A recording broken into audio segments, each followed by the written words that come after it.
Hello, my name is Laura Hart, and the topic for my oral presentation is tourism and disaster. For the purpose of this presentation, I'd like to provide a couple of definitions. According to the 4th edition of Introduction to Emergency Management by Haddo, Bullock, and Coppola, a disaster occurs when response requirements of an emergency event exceed the capabilities of established emergency services in one or more critical areas. And according to the United Nations World Tourism Organization, or UNWTO, tourism is an economic, social, and cultural practice that describes the movement or travel to states or locations that are outside of travelers' normal environments for either personal or professional purposes. Tourism is a large and growing part of the international economy. According to the UNWTO, tourism accounts for 1 out of 11 jobs worldwide and 9% of the world's total GDP. In developing countries, tourism can be a driving force of income. As the global community becomes increasingly connected, competition grows, and disasters can cause catastrophic economic losses. Disasters can both detract and attract tourists. For example, if a specific area has sustained a great deal of damage due to a disaster, it may hinder tourists electing to visit the location or even being able to reach the location. Disasters can also attract tourists who may exhibit a type of morbid curiosity and express a desire to view a disaster's consequences. Locations that depend on tourism from an economic standpoint can be devastated by a loss of tourists, whereas too many tourists visiting an area after a major disaster can hinder recovery efforts.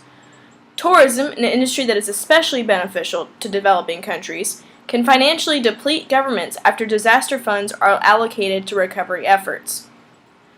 Tourism may even cause issues that create disasters, as the environment may be overwhelmed by a great number of tourists, and existing infrastructure may not be strong enough to support a great amount of tourists. For example, in Uttarakhand, India, tourists trekking the Himalayan mountain range require newer, safer roads to travel, which in turn can cause landslides as heavy machinery carves out sides of the earth. Locally, the Deepwater Horizon oil spill detracted from the American Gulf Coast's normal gains from the tourism industry, as beaches and other popular tourist areas were unable to adequately accommodate visitors, as the areas affected by the disaster sustained great damage and were still actively engaged in the recovery process.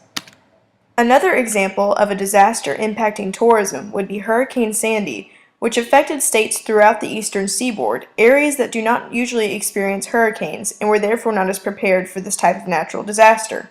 Damages were devastating to the usual tourist economy, as these damages made it more difficult to travel and some attractions required serious repair. Disaster tourism is also its own type of tourism, as some people travel the world to view consequences of disasters, travel to locations that they hadn't really heard of prior to disasters, or to experience firsthand the damages that various disasters, natural, technological, etc., may cause.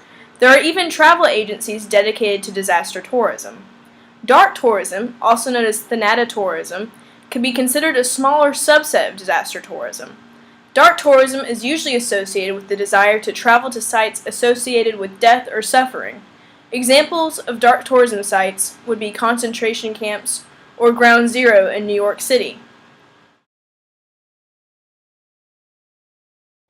Internationally, a popular dark tourism location is the site of the devastating nuclear accident that occurred in Chernobyl, Ukraine. The disaster surrounding the ship, the Costa Concordia, is a technological, not natural disaster. The Costa Concordia is an interesting example, as the cruise ship itself started as a bastion of tourism. After the shipwreck, tourists visited the area to view the wreckage and also to watch the ship be righted as well, which ultimately can hinder recovery efforts.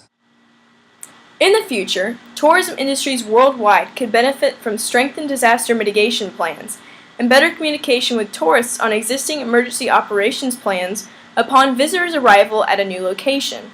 After each disaster, the recovery phase presents opportunities to better rebuild emergency operations plans, specifically within the tourism industry of various areas, and better prepare for the future through preparedness and mitigation efforts.